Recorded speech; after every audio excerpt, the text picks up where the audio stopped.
Hi, my name is Blake Thornburg. This is my EDL 856 Module 8 assignment on internal and external communications uh, in my school district.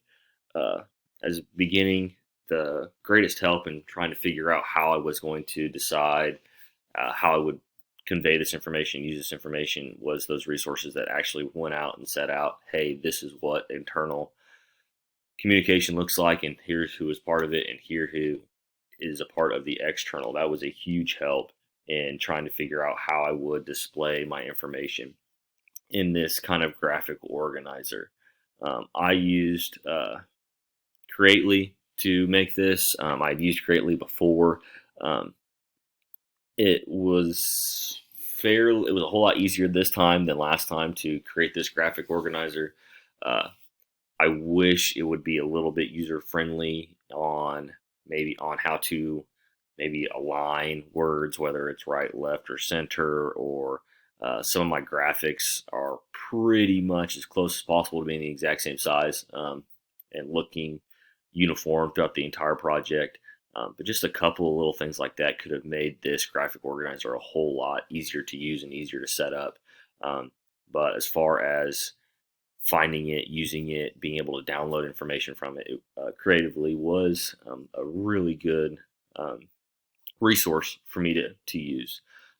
My public descriptions of both internal and external communications. For internal, I use the administration, the faculty and staff of the building, the students that are in the building, and the boards of education. For external, I use parents, partners of the staff, any other constituencies that are in the community, and some diverse community members that are throughout the district. A strength of our groups, I'd say our staff does a great job of communicating, both orally, digitally, and uh,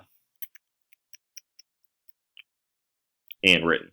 Uh, they are able to do this on a regular basis. A weakness that I would say we have is because we do so much of our communication digitally through online resources, through anything, uh, our community members and our other constituencies kind of are at a setback because not all of them are able to get that information as easily digitally as some other members are able to do so.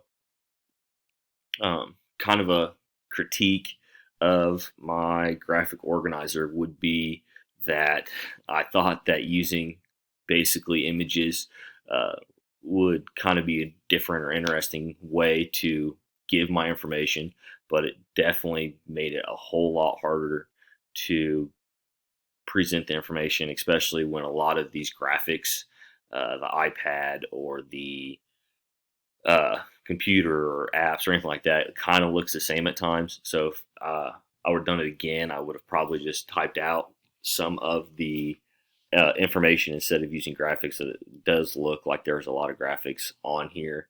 And also, like, the newspaper graphic isn't really a newspaper, but it's what was available at that time on Creatively or Greatly without downloading and actually costing a whole lot of money to get more images. But kind of to on the positive side, it does give my information a different way, in a cool way that um, I thought turned out pretty good. Probably could have used an actual image of my school at the top, but it was kind of confusing on how to download an image and actually be able to put it in there and use it and make it look nice. At the bottom, I can kind of see the two-way communication key. Maybe it's a little off center, but there wasn't a center button on Creately to be able to make sure that is 100% centered. Thank you for listening and using my graphic organizer. And bye.